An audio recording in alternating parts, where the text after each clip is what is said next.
Fala pessoal, tudo bem? Você sabe o que é o índice de oxigenação? Você conhece também o índice de saturação de oxigênio? Se você não conhece, ou se você já conhece e quer aprender mais sobre esses dois índices, você tem que assistir esse vídeo até o final. Esse vídeo vai falar um pouquinho para vocês desses dois índices e a importância de monitorizar nos pacientes com síndrome de desconforto respiratório agudo. Eu te convido então a curtir esse vídeo, se inscrever no canal e também apertar o sininho para receber a notificação de que novos vídeos estão aqui no canal Apollo Fisioterapia.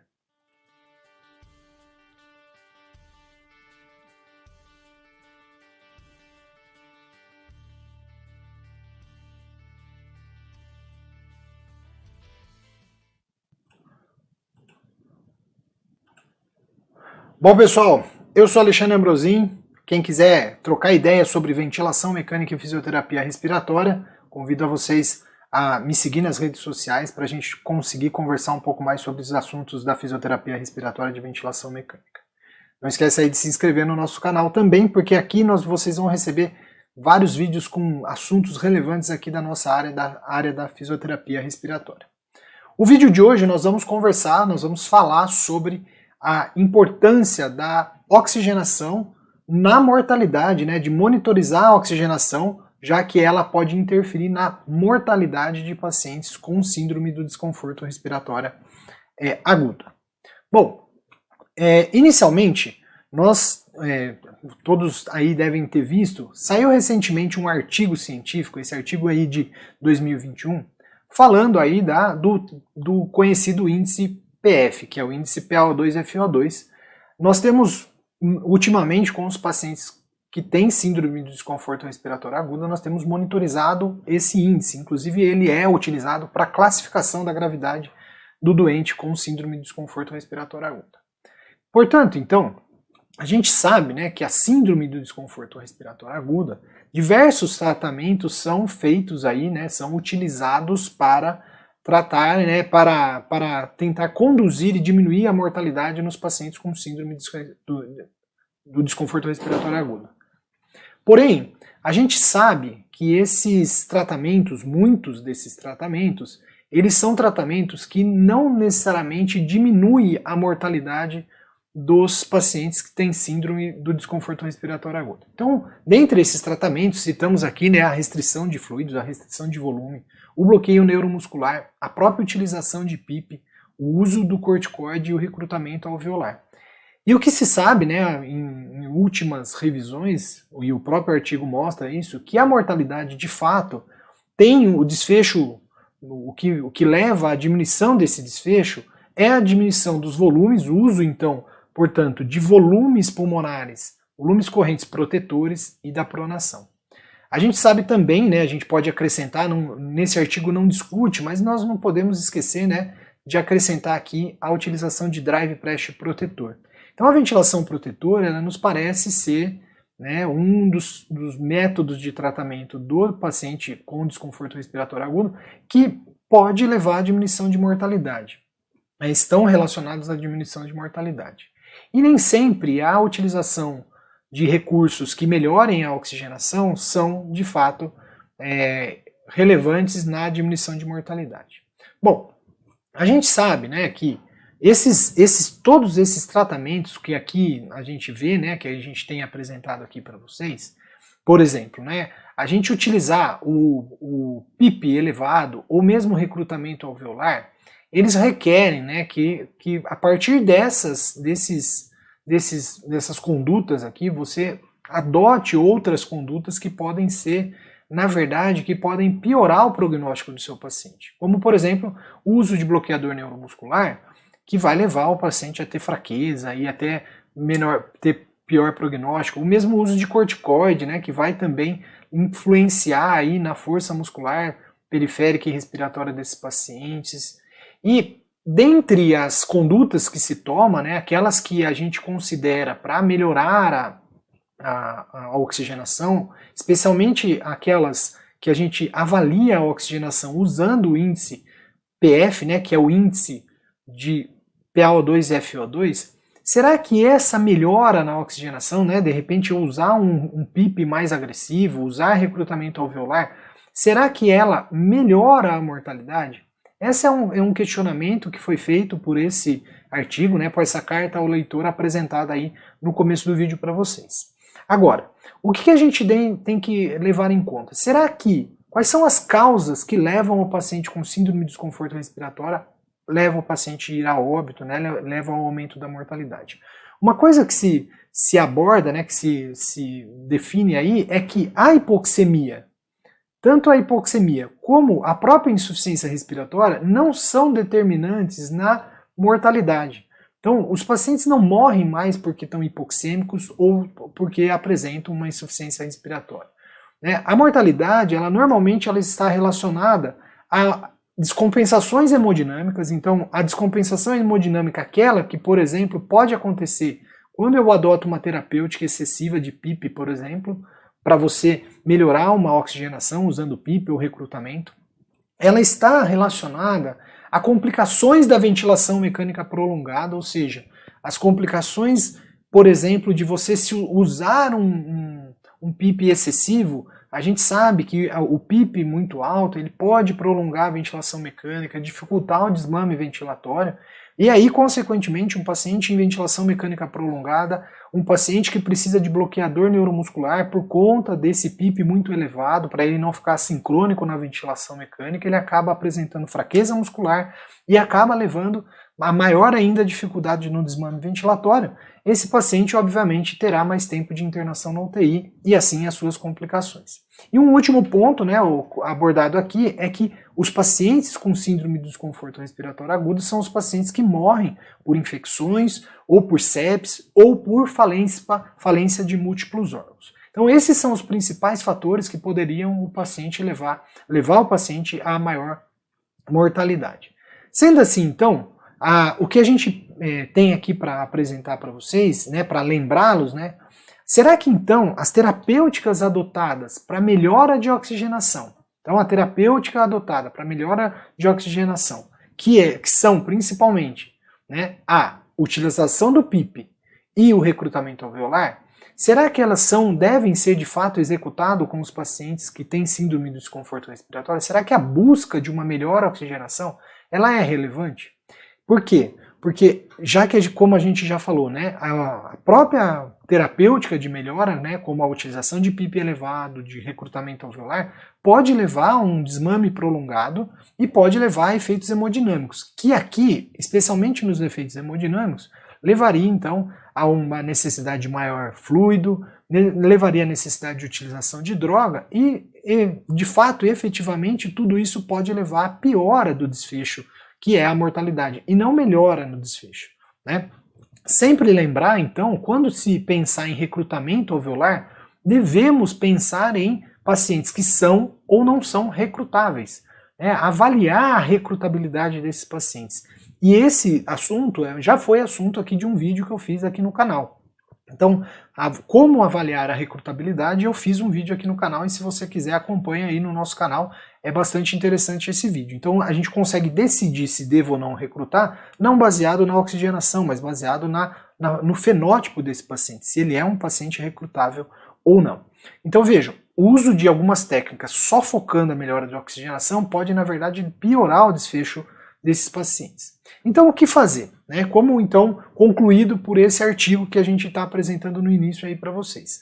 Inicialmente, avaliar o fenótipo do paciente. Ele é um fenótipo que merece, que consegue, que pode ser recrutável? Então avaliemos o fenótipo.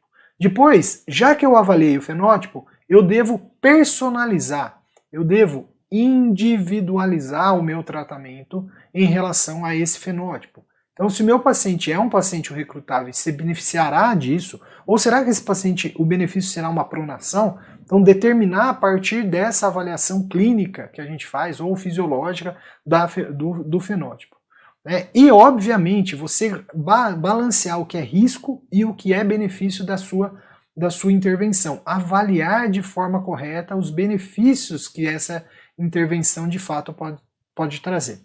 Sendo assim, então, a gente decide de forma clínica ou de forma por medidas fisiológicas, avaliação de mecânica respiratória, outras medidas fisiológicas, qual que é a melhor terapêutica a ser realizada.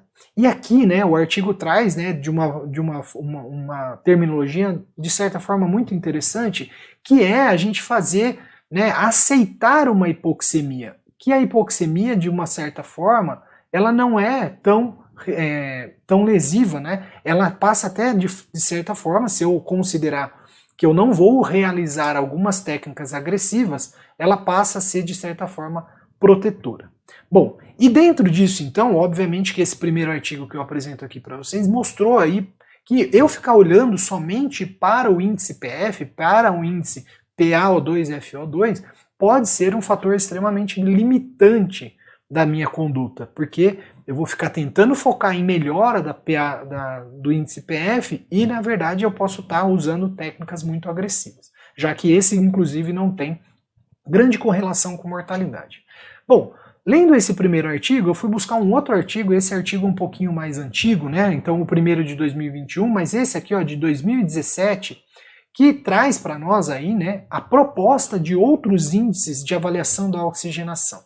Além do índice PF, que é o índice PaO2-FO2, ele propõe o índice de oxigenação, em que o índice PF eu só considero a quantidade, né, a pressão de oxigênio e o quanto eu oferto de fração inspirada de oxigênio, e o índice de oxigenação considerará tudo isso e mais a chamada pressão média das vias aéreas. Então isso leva em consideração como é que está um pouco a mecânica pulmonar de fato, né? Como que isso está se gerando, o que está sendo gerado de pressão durante a ventilação mecânica. E o artigo propõe, né, o artigo estuda, né, pesquisa aí, o índice chamado de índice de saturação de oxigênio. Então são aqui 3 propostas de avaliação da oxigenação. 2 deles que usam a PaO2-FO2, portanto índices que precisam de uma avaliação invasiva, que é uma gasometria arterial, e o índice de saturação de oxigênio, que vai levar em consideração não a PaO2, mas sim a saturação de oxigênio, tornando assim um método não invasivo, um método fácil de ser aplicado a qualquer momento no paciente que está em ventilação mecânica, sem a necessidade de você furar o paciente para coleta de exame de gasometria. Bom, o que é o índice, o que são esses índices? Então aqui apresento para vocês, né, o índice PaO2-FO2, que é tão conhecido aí por todos, o índice de oxigenação, que vai ser então a FO2 multiplicada pela chamada pressão aérea média, né, pressão média das vias aéreas, multiplicado por 100 e dividido pela PaO2. O índice de saturação de oxigênio é a mesma fórmula, exceto substituindo no final a PaO2 pela saturação de oxigênio. Lembrando que o índice PF, quanto maior, melhor é. Né? O índice PF, quanto maior, melhor é. Os índices de oxigenação e de saturação de oxigênio, quanto menor, melhor ele é. Então, aumentos desse índice significam piora na oxigenação, desses 2 últimos. A diminuição do índice PF, pior prognóstico. Bom, esse artigo que eu apresento, esse segundo artigo que eu estou apresentando aqui para vocês, ele mostrou, né, ele estudou pacientes com síndrome do desconforto respiratório, e ele mostrou inicialmente, né, nesse grupo de pacientes que eles estudaram, eles mostram aqui, ó, o índice de oxigenação, que é aquele então que usou a PaO2, ele teve uma forte correlação com o índice de saturação de oxigênio. Então uma correlação de 0,86 e significativa, uma alta correlação nos pacientes com síndrome de desconforto respiratório, nos mostrando aí que eu posso utilizar para monitorização da oxigenação o índice de saturação de oxigênio e não só o índice de oxigenação ou índice também o PF.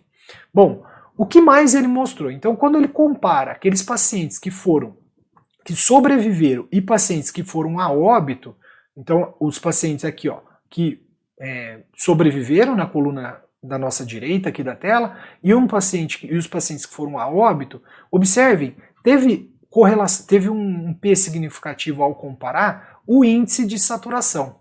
O índice de oxigenação não deu significativo, o índice de saturação por FO2 deu também significativo, e vejam, o índice PaO2-FO2, que foi apresentado no primeiro artigo, não deu diferença significativa. Como vocês podem observar, o índice inicial aqui, que é o índice de saturação de oxigênio, ele mostra que pacientes que vão a óbito são os pacientes com maior índice. Então a chance de óbito vai aumentar conforme esse índice aumenta nesses pacientes. Em comparação, né, quando você olha por índice de saturação FO2, ele é um índice que vai mostrar diminuição, então ele é invertido também, assim como o PF, né, o índice PF. E vejam, nem o score de lesão pulmonar não foi significativo, não teve comparação significativa aqui, né, diferença significativa entre os grupos. Agora olha que interessante também esse gráfico que a gente apresenta aqui para vocês. Então conforme a gente vai aumentando o índice de saturação e oxigenação, você observa que a mortalidade hospitalar também tende a ter um aumento aqui de acordo com esse gráfico aqui de barras que o artigo apresenta. Então se traçarmos uma linha, né, aqui, ó, talvez a gente observa que há um aumento a partir desses índices menores, ó. Quanto menor o índice, menor é a mortalidade. Quando você pega aqui índices de 19 a 44 aqui, a mortalidade ultrapassou aqui os 30%, chegando a quase 35%, quase 40%. Então, mostrando que esse índice ele tem aparentemente aqui, ele pode ser um bom preditor aí de mortalidade desses pacientes com síndrome de desconforto respiratório. Bom, aí quando você joga esses dados, né, numa regressão logística, aí, num modelo de regressão em relação à mortalidade, observem que quando você pega todo o grupo que foi estudado nesse artigo, quando você pega todos os pacientes que foram estudados, né, onde a mortalidade estava em torno de 24%, observem que teve correlação significativa aí com a mortalidade. Influenciou na mortalidade. O próprio índice, né, o índice de saturação, vejam que esse índice de saturação de oxigênio, ele foi o que teve uma alta aqui, ó, uma alta resposta aqui, então ele é indicativo. A própria idade, o gênero não teve influência e o Apache também teve influência aqui, né, foi um fator relevante aqui na mortalidade. Observem também que quando você pega paciente séptico e paciente não séptico, tá vendo? Pacientes com sepse severa e pacientes sem a sepse severa, você tem uma diferença de mortalidade de 32% aqui, 17% nos que não têm sepse. E aí o que a gente tem? O índice de oxigenação ele continua sendo um fator que teve significância aqui, relevante aqui na mortalidade. A gente observa ainda que o Apache também continua com essa relevância, sendo que a idade aqui passa a não ter mais relevância. E aí, quando você vem para os pacientes sem sepse, aí a gente observa então que o Apache passa a ser o fator mais relevante aqui então na mortalidade. Então, quanto mais grave esses pacientes estão, né, maior é a mortalidade. Quando a gente calcula e coloca aí a especificidade, sensibilidade dos parâmetros, né, desses índices, né, a gente pode colocar, né, jogar nesse gráfico e aí calcular a curva ROC, né, dessas variáveis. Observem que o índice PF ele não é um bom preditor, né, ele está muito próximo aqui de sensibilidade, especificidade aqui da linha do meio. Então essa linha laranja aqui, ó, é o índice PF, ele não é um bom preditor. Quando você considera o índice de saturação de oxigênio, né, chamado o OSI, né, da sigla em inglês, a gente tem aqui então, esse passa a ter um pouco melhor de sensibilidade e especificidade, e o índice Apache, ele é melhor até mesmo também que o OS, né, que o índice, o OSI, né, que é o índice de saturação. E quando você estratifica esse mesmo índice, mas olhando para pacientes com idade menor de 40 anos, aí então o índice de saturação de oxigênio ele passa a ser o melhor preditor aí de mortalidade desses pacientes. Então ele é mais sensível, mais específico para detectar essas alterações. E por fim, né, então qual que seria o recado aí para ser dado em relação a esse índice, né? Então o recado é, o índice de saturação de oxigênio e o próprio índice de oxigenação, ele pode sim predizer os desfechos clínicos. Ele pode me ajudar a predizer desfechos clínicos. Ambos são melhores preditores do que o índice PF. Então, juntando as informações em relação do que a gente viu no primeiro artigo e o que a gente vê nesse artigo aqui, a gente percebe que que o índice PF, de fato, a gente não precisa ficar buscando a melhora no índice PF. Mas para a gente não deixar de olhar para a saturação de oxigênio, para a oxigenação do paciente e monitorizar o paciente de acordo com esse parâmetro, a gente pode usar, aí a gente vê um índice muito simples, que é o índice de saturação de oxigênio, que inclusive é um índice não invasivo. Então ele se torna aí uma alternativa para a gente avaliar e para a gente monitorizar a oxigenação dos pacientes com síndrome do desconforto respiratório aguda. Bem, pessoal, eu espero que você tenha gostado desse vídeo aqui no nosso canal. Se você quer aprender mais sobre o índice de oxigenação, não perca os próximos vídeos que eu vou fazer aqui no canal Apollo Fisioterapia, porque eu vou apresentar um outro vídeo falando desse índice, só que em pacientes com Covid-19, tá bom? Não esqueça de me seguir nas redes sociais, não esqueça de compartilhar esse vídeo e, é claro, se inscreve no canal Apollo Fisioterapia. Um grande abraço e até o próximo vídeo aqui no canal.